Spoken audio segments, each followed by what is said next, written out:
Thanks again for joining us here on Grid Life Live. My name is Kyle Heyer, joined by Nick Sarter, as we've got Grid Life action, Touring Cup racing from Mid-Ohio. Side by side, they've lined up, coming into the keyhole, getting ready for the start. They're starting to form up. Should be an exciting one into turn 4 into China Beach. Heading down through the keyhole. The next time they see this corner, they'll be heading about 120 miles an hour into the braking zone. But patience now, waiting to get past the kink to see the green flag from the starter stand. It's all about to begin for Grid Life Touring Cup race number 1. We've got 4 races this weekend. We've got 2 today and 2 tomorrow, so make sure you're tuning in to catch all of that live on Grid Life's Facebook and YouTube channel. Don't forget the top 10 shootout. That's going to be one to watch. Can't miss that one. That'll be coming up at 2:40 today. Field lined up, double wide, a bunch of rows deep, over 35 cars as the green flag flies, and we're racing in Grid Life Touring Cup race number 1 from Mid-Ohio Sports Car Course. And everybody's going to be thundering down into turn number 4. Big dive by DJ Alessandrini in his Honda Civic on the brakes. That was a heck of a pass for the lead there. And really brave. He ran the practice race earlier, so he was confident. He's through. Katil to second. Lichty was on pole. He's back to 4th already. Hyman comes up around the outside as they dive down to turn number 6. Now singling on through, Eric Katil has found the bumper of Alessandrini as they head now through hurry downs. There's the 14 of Emil Tab right behind Hyman. There's Justin Kelly side by side with the Porsche Cayman of Scott Bowling. Double wide, Bill Griffin on the outside of Tiffany Kelly. There's Adam Jabay out there in the 75. The mastermind of this series out there running it himself as well. With his Lambo doors, we talked about it earlier. I just love those doors. Alessandrini got a good lead over Coutil going into the carousel now, coming out of Thunder Valley. Again, I think everyone's going to get braver as this race goes on. But DJ Alessandrini said to me earlier this weekend that he thinks he can win a race. He thinks that car is capable. He fixed a broken hub last night, and he is leading this race, comes across the line to start the first full-time lap. Eric Coutil in 2nd. Aaron Lichty 3rd, Hyman 4th, Emil Tab 5th, Rob Manicherry 6th, Pervez Randelia. Ryan Kristoff is back in GLTC action for the first time since last June at Grid Life Midwest. Bill Griffin's in the middle of a big traffic jam on the front straight, but now towards the keyhole. Alessandrini's 2006 Civic Si leads into the field. He's got quite a lead over Coutil now. He's definitely showing that he can win this race. Now out of the keyhole, feeding in the power. And again, both these front cars are actually, the front 2 cars are front-wheel drive. Aaron Lichty and Woody Hyman's cars are rear-wheel drive, and so is Emil Tab. So a good mix of front and rear wheel in this field. But again, I feel like the front-wheel drive cars will have a little bit of an advantage just in the uncertain parts of the track where it's not totally dry. Everyone's going to be on slicks right now. Coming over Madness, that'll get them back on the power. That's an advantage for the front-wheel drive cars, and they really are pulling away.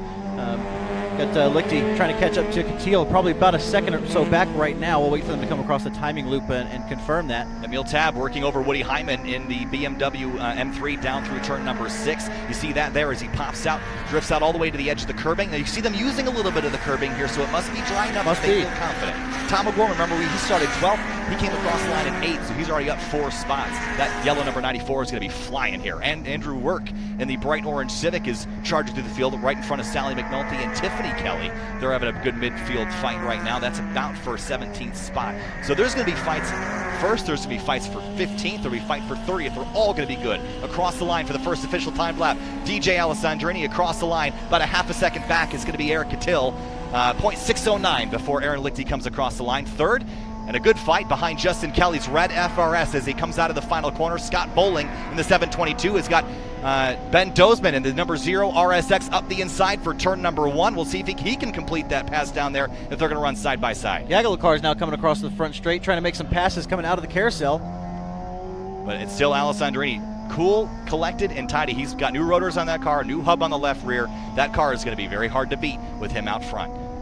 Rest of the field feeding on through. I mentioned Justin Kelly. He's put a little bit of a gap there on Ryan Kristoff, who's got a Honda CRX out there that's built like an LMP1 car. It's got amazing clips on the nose. The whole thing comes apart. It's beautifully done. But look at Coutil closing on the brakes now into turn number 4. He's closed that gap. Now, Coutil has done something interesting. He deleted the brake booster in this car because he wanted a more firm pedal feel, and he does not have ABS. DJ Alessandrini has ABS in that car, and now you're going to see those 2 different versions of technology battling against each other. And 2 very different generations of Honda Civic. Absolutely. Coutil trying to find DJ Alessandrini's rear bumper, getting really close, trying to push him through, but I think we might see a attempt at a pass here so soon.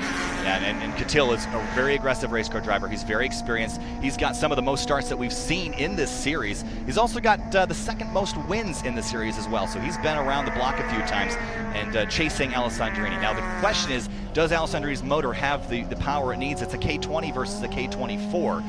That would be in Eric Catil's car. Catil's got the headlights on. The last time he did that at Gingerman because he said it looked cool. And you know what? That's GLTC is about looking cool, about having good racing. So for the lead, they come across the line this time through, and it's still about 0.6 seconds between those two drivers. And Eric Catil out of Columbus, Ohio. That's a 92 Civic Si. And in 25 starts, he's got 8 wins to his name. But DJ Alessandrini, however, even though he has not won a race yet, he has one of the best average finishes in Grid Life Touring Cup action. DJ has 21 starts, 6 podiums, an 80% top five percentage, and his average finish 3.95. And I think if you look at his online racing record, it shows that he is a very, very capable driver. Well, that's sort of where he harkens from, and he spends a lot of time on iRacing, and that's where he spent a lot of the spring. And he got back in this race car, and he's right back at it. But Catil is hounding him through madness as they head down the hill. And Catil's car is also very small compared to DJ's. He's going to disappear. Like DJ's car feels like a pickup truck in comparison to the Civic behind him. But watch out for Aaron Lichty, winningest driver in GLTC, hunting them down. He is. And I honestly, taking a look at Aaron Lichty, he ran 1:36.833, which is right on par. But the quickest car last lap by was Catil in second place. Catil maintaining a consistent 0.6 seconds from DJ coming across the line, but I think we're going to see here soon they are nose to tail. Yeah, and Catil, again, that car is so well balanced, and it actually loves to turn. And I've heard Tom O'Gorman describe it. It actually turns more on throttle, which is not a characteristic you expected of a front-wheel drive car, but he is hounding the back of DJ into turn number 1. He is so close there. That was a 1:36.057 for Catil. It was not the fastest lap. Lichty just ran the fastest lap. It's going to be a 3-horse fight here shortly. It will be. Out of turn number 1 now, the drag race down towards the keyhole. Catil following in Alessandrini's footsteps here. That leading Civic is going to be like a refrigerator in the air. It's going to push all the air out of the way and leave the slipstream for Catil to slot into. Going to help his car work a little less hard and close that gap. He's going to have a run here down into turn 4. Yeah, you can see, I think DJ's car's got a little bit more power as they're really able to, well, I take that back. It looks like Eric's going to look to the inside, maybe. Yeah, I think DJ's car against a K20 versus a K24, I think it sort of dies at the high end where, or at least compared to Catil's car, but into the braking zone for 4. Catil closing the gap a little bit into China Beach. 1 car length is all it is right now in GLTC. We're about 6 minutes into this 15-minute race. Big slide by DJ through madness as he comes over the crest. The front tires begging for mercy on the asphalt, but Catil's right there behind him, less than a half a car length back as they head through hurry downs. DJ having to use all of the track, all of the curb to try and keep Eric behind him. And now we wait. Aaron Lichty continues to charge forward. He was a full half-second faster than DJ Alessandrini last time by. Look at those 2 leaders. But the car behind them with the orange, black, and white, that's the one that we're going to keep an eye on because he's going to sneak in here and try to steal this all away as we approach the halfway point in GLTC race number 1. I think we're going to see Eric so focused on DJ that we might see Lichty just pop out and surprise him. They come on through the final corner, about halfway through this race now. Catil still right there behind him as they come across the start-finish line. Lichty closing the gap to 1.3 back to Catil now, so 7/10 he made up on that last lap. He's building confidence. I think he started out after the practice race earlier today. I don't think he was super confident in the track conditions. He is now. He is closing that battle. Lap traffic, that's the Coletti Motorsports car, the 97 that's had a couple issues this weekend. He's going to stay well out of the way as the leaders dive onto the inside. We can see as they come up to the keyhole, Catil checking his brakes, make sure he's got brake pressure before that giant braking zone slowing from 120 miles an hour down to about 50 or so. The gap is pretty constant. We've got a great battle back here. Jake Jorenstad in 14th, right onto the front straightaway. The RSX of Jeremy Boysen ran a little bit wide off into the grass on the rumble strip, but now Sally McNulty to the inside of Jorenstad, down in the inside of turn number 1, and they're going to come on through, and I think McNulty might have been able to complete that pass.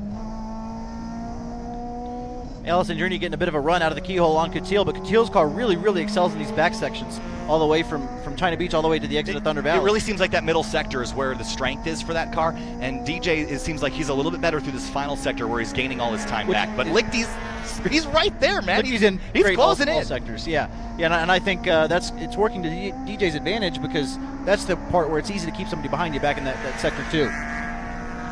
And now it is officially a 3-horse race in Grid Life Touring Cup. you know, these are the juggernauts of GLTC, the ones that you expect, but DJ has not run a GLTC race since Road America, or actually I think he was at Fall Special last year. So it's been, he has not had this car out on track yet in a race condition this year, but he's out here leading this race, and Katil and Lichty. Now, Katil's job just got a lot harder because he's got Alessandrini right in front of him. That's where his focus has been. Now he's got to look out the mirror too and mirror drive a little bit. Lichty purple again, 135.189 that lap. So he is just now 0.5 of a second back from Katil. Katil's got to manage two people now in addition to himself in his car. And into lap traffic as well. That's going to be a big factor here as they head into the keyhole. You can see a handful of cars right up the road. In the past, it really hasn't been a huge deal. The lap traffic has been very considerate, but this is not an easy track to pass. It's not point and shoot. Nope. So you're going to have to get creative here as Alessandrini is going to get a tow and then step out to the right and get on by. About 5 car lengths now. Katil, again, seems like this is his best sector, but he did drop off a little bit this time. They're running out of time, about 5 minutes to go in this race, and through the lap traffic, they're going to dive. Lichty going to get the short end of the stick here, going to get stuck behind at least a lap car, but they're going to be courteous and let him by. Yeah. Fantastic, going to let that 3-horse race continue as they go into the back S's. Katil's front tires slid about 3 feet longitudinally through that corner. He was trying to get grip, but look at that, through turn 6, a great run for Eric Katil, trying to run right up to the back tailpipes of DJ Alessandrini through hurry downs. They're going to pop back into view, heading up through Thunder Valley, and then we're going to only have a few laps left in this race, and now Katil's going to have to get real serious. If he wants to get by Alessandrini, it's going to happen soon. Coming up over the crest, it's still a pretty constant lead. I think Alessandrini's did a good job defending. He has. And the question becomes, is Aaron Lichty going to be aggressive enough to get by Katil? Because if Lichty can get by Katil, he can get by Alessandrini. Big slide for Alessandrini, real tight on the turn 12 exit curve, now across the line. Still no white flags, so we're going to keep racing. 1, 2, 3, evenly spaced, about a half a second apart each as they come across. Emil Tab back and forth, a long ways back. He's got his hands full with a teammate. That's Rob Manicherry. Going to look to the inside for turn number 1, potentially with Perez Randilia behind him. So a great 3-way fight with the winning Formula Camp guys as they work their way through turn number 1. That last lap by for the top 3, they were all within 0.03 of a second. DJ Alessandrini, 136.06. Katil, 136.08. Lichty, 136.09. Yeah, so they're in order of their speed, but again, I think the lap traffic had something to say about that. So into the braking zone for turn 4. Lichty continues to close on Eric Katil for second place. Lichty started on pole for this race, lost it all in turn 1, being too careful. You cannot be too careful today because you're going to lose. And that's what Lichty learned for race 1. He won't make that mistake again in race 2. Big slide by Alessandrini through turn 5, and he had the rear tire step out on him, and Katil's right there, right on the bumper, about a half a car length back. Katil's trying to wait for the right mistake from DJ to really capitalize.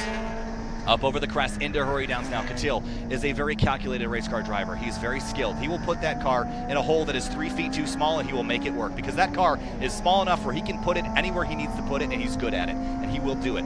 The question is, will he have the time? There's a little bit of traffic in front of him. I think that's just 33. Traffic 3 wide as they come on through into the carousel, and Alessandrini had to hold him off, but he will. What a move to hang on to that spot as they work their way through the lap traffic. 3 wide through Thunder Valley. You don't do that, and they just did. 1, 2, 3, here comes Lichty up the inside on the front straight. Drag race to turn number 1. Real tight, Aaron Lichty, the most wins in GLTC. He needs to grab one more spot to grab this one as well. It is white flag, 1 lap to go for Mid-Ohio Sports Car Course. Big slide at the exit of turn 1. Lichty and Katil almost slamming doors. Drag race, Katil able to hold on to that spot. What an amazing drive from Katil going up into the keyhole. Manages to keep Lichty behind him. But all is over for Alessandrini. He's gone. These two are fighting. That's let DJ get out ahead. How close was that as they came through, though? DJ did an amazing job sensing where he needed to place the car so that he'd be set up for the carousel. They all did an amazing job, and you're right. DJ's gonna. That's the top step of the podium sealed for the most part, and now it's just up to Lichty to try and get that second step. Into the braking zone for turn number 4. Alessandrini's almost home free. He can taste it. He's never won a Grid Life Touring Cup race before. This could be his first. Behind him, a big slide by Eric Katil, driving the tires over the curbs. Big jump, airborne, as Lichty tries to grab him. He's going to have a look up the inside of 6. Not a good spot to dive there. Nope. Now through hurry downs, they're going to disappear out of our vision. Katil trying to hang on to second, where he started this race. This is a home track for both Alessandrini and Katil. They've had countless laps here, countless laps of practicing, testing, working on their cars all winter long. And for DJ Alessandrini, it might just pay off. One last run up the hill towards the carousel. Alessandrini, from the sim racing background, autocross in his career, still loves doing that. but Grid Life Touring Cup a year ago was the site of Alessandrini's first race, along with the first race of the series. But today, for DJ Alessandrini, race 1 of Grid Life Touring Cup at Mid-Ohio goes to DJ Alessandrini, his first ever Grid Life Touring Cup career victory. Eric Catil back in second, and Aaron Lichty into third. What a great race out there at the front. What an Big slide by Rob Venturi. He hung on to it. He'll grab, I think, 5th spot. He was about half sideways coming out. That was scary. I thought he was going to hit the grass and not come out of that very well. Well, he hit it. I think it was just he managed to get it under control. Behind him, there's Woody Hyman and Ryan Christoph. Woody Hyman actually driving Manicherry's old car. Yes, and